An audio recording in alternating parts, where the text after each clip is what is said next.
अस्सलामुअलैकुम students, welcome to my YouTube channel. Students, आज का बहुत ही अहम लेक्चर है हमारे पास, element of simple circular curve. Students, जो हमारे पास हॉरिजॉन्टल कर्व होते हैं, ठीक है, उसमें सिंपल सर्कुलर कर्व भी आता है और कंपाउंड कर्व आता है। ठीक है स्टूडेंट्स, तो इसके एलिमेंट्स क्या क्या होते हैं इस लेक्चर में मैं आपको बताऊंगा। ठीक है स्टूडेंट्स। अच्छा स्टूडेंट्स, अगर अभी अभी तक आपने हमारा चैनल सब्सक्राइब नहीं किया है, चैनल को सब्सक्राइब कर लें और बेल आइकन को प्रेस करें ताकि नई आने वाली वीडियो आपको आसानी में मिले।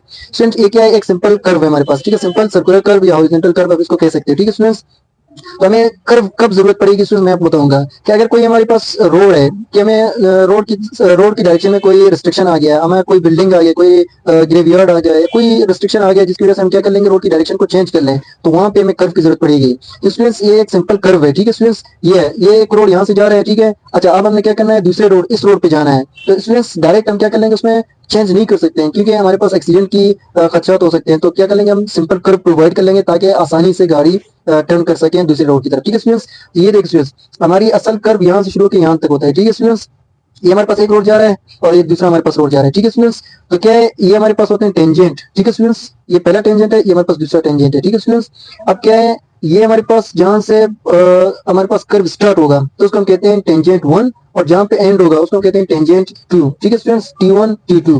अच्छा, जहां पे हमारे पास रोड क्या है, इंटरसेक्ट हो रहा है किसी भी एंगल पे, ठीक है, तो ये जो दरमियान में एंगल बनेगा इसको हम कहते हैं इंटरसेक्शन एंगल। ठीक है, और जो उसकी आउटर साइड पे जो भी एंगल बनेगा, ठीक है स्टूडेंट्स, तो उसको हम कहते हैं डिफ्लेक्शन एंगल। ठीक है, तो ये हमारे पास ए पॉइंट है और जहां से हमारे पास क्या हो रहा है, दूसरा रोड मिल रहा है ना, तो उस पॉइंट को हम कहते हैं बी। ठीक है, आगे जहां रोड जाएगा उसको हम कहते हैं बी डैश। ठीक है स्टूडेंट्स, अच्छा ये हमारे पास कर्व है, ठीक है, यहाँ से T1 से शुरू होकर T1 तक आता है। ठीक है स्टूडेंट्स, और ये हमारे पास क्या है, ये इसको हम कहते हैं लॉन्ग कॉर्ड। ठीक है स्टूडेंट्स, और इसको कहते हैं लेंथ ऑफ कर्व।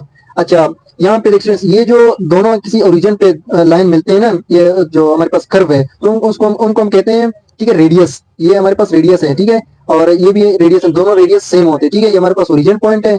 अच्छा स्टूडेंट्स, मैं आपको एक और बात बताऊं, ये जो बायर वाला एंगल है, ठीक है, डिफ्लेक्शन एंगल, और ये इंटरसेक्शन एंगल, ये दोनों इक्वल होते हैं। ठीक है स्टूडेंट्स, अच्छा ये इसका फिर हम सेंटर से ले लेंगे तो क्या होगा, डिफ्लेक्शन का हाफ ही होगा। ठीक है, इस एंगल को कहते हैं इस एंगल को हम कहते हैं सेंट्रल एंगल। ठीक है स्टूडेंट्स, पहला पॉइंट है हमारे पास angle of intersection plus deflection angle is equal to 180। अच्छा ये देखिए स्टूडेंट्स, ये आपके पास क्या इंटरसेक्शन एंगल है और ये आपके पास क्या डिफ्लेक्शन एंगल है, तो इन दोनों को प्लस कर लो तो ये 180 की इक्वल होता है। ठीक है स्टूडेंट्स, तो ये आई इसको इंटरसेक्शन एंगल को डिनोट कर रहा है प्लस डिफ्लेक्शन एंगल को फाई डिनोट कर रहा है, तो 180 की इक्वल है। ठीक है स्टूडेंट्स, हमारे पास दूसरा पॉइंट है कि भाई सेंट्रल एंगल क्या आता है, T1 ओ T2। ये देखिए स्टूडेंट्स, एक T1, ये आपके पास वो, ये T2। ठीक है स्टूडेंट्स, इनके दरमियान जो एंगल है वो इसको हम कहते हैं सेंट्रल एंगल, और ये क्या होता है, ये जो डिफ्लेक्शन एंगल है इसके इक्वल होता है। ठीक है स्टूडेंट्स, यहाँ पे देखें, अगर आपके पास इंटरसेक्शन एंगल है गिवन है तो उसमें 180 में से ये माइनस कर लो। ये देखो स्टूडेंट्स, तो 180 में से ये माइनस कर लो तो आपके पास बाकी ये एंगल रह जाएगा, तो वो आपके पास सेंट्रल एंगल और डिफ्लेक्शन एंगल ये दोनों इक्वल होता है। ठीक है students, central angle is equal to deflection angle.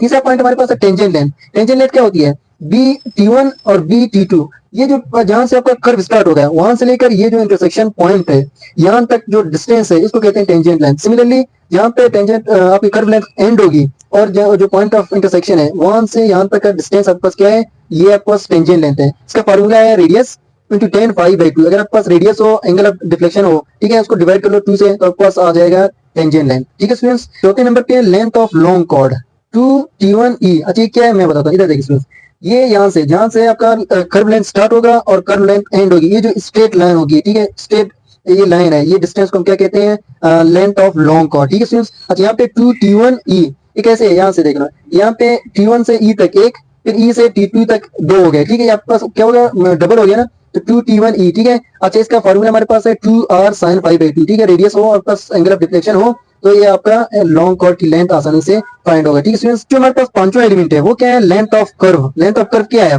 ठीक है, length of arc T1F T2। ये देखो, ये जो आर्क है इसकी जो लेंथ होगी वो आपके पास लेंथ ऑफ कर्व होगा। ये देखो T1F T2, ये आपके पास लेंथ ऑफ कर्व है। ठीक है स्टूडेंट्स, इसका फार्मूला क्या है, पाई आर फाई बटा 180 डिग्री। ठीक है स्टूडेंट्स, इसको कहते हैं पाई, इसको कहते हैं फाई, पाई आर आर आपका रेडियस है, डिफ्लेक्शन एंगल बटा 180। ठीक है स्टूडेंट्स, इससे क्या होगा, आप लेंथ ऑफ कर्व आसानी से फाइंड कर सकते हैं। ठीक है स्टूडेंट्स, जो 6 पॉइंट हमारे पास क्या है, एपेक्स डिस्टेंस। एपेक्स डिस्टेंस क्या है, जो बी एफ या बी से लेकर एफ तक का जो डिस्टेंस है उसको कहते हैं एपेक्स डिस्टेंस। कैसे फाइंड होगा, अगर आपके पास बी से लेकर ओरिजिन तक का डिस्टेंस है तो उसमें से ये एफ से लेकर ओरिजिन माइनस कर लो तो आपके पास आसानी से एपेक्स डिस्टेंस आ जाएगा। या इसका फार्मूला है भी radius second pi by 2 minus radius. यहाँ पे दोनों रेडियस थे ना, दो तरफ था ना, इधर भी रेडियस है इधर भी रेडियस है, तो इसको मैंने क्या किया, कॉमन लिया, यहाँ पे रह जाएगा सेकेंड पाई बाई 2, यहाँ पे आर जब कॉमन लिया तो 1 रहेगा, तो ये आपके पास एपेक्स डिस्टेंस का फॉर्मूला है स्टूडेंट्स। तो इससे आप एपेक्स डिस्टेंस फाइंड कर सकते हो। ठीक है स्टूडेंट्स। अच्छा, जो 7th पॉइंट हमारे पास है वर्ड साइन ऑफ कर्व। ये क्या होती है स्टूडेंट्स? ई एफ, जो एफ से लेकर ई तक ये जो डिस्टेंस है इसको कहते हैं वर्ड साइन ऑफ कर्व। अगर आपके पास एफ से लेकर ओ तक का डिस्टेंस है तो फिर उससे क्या कर लो, ई से ओ तक का डिस्टेंस माइनस करो तो ये आपके पास रिमेनिंग रह जाएगा।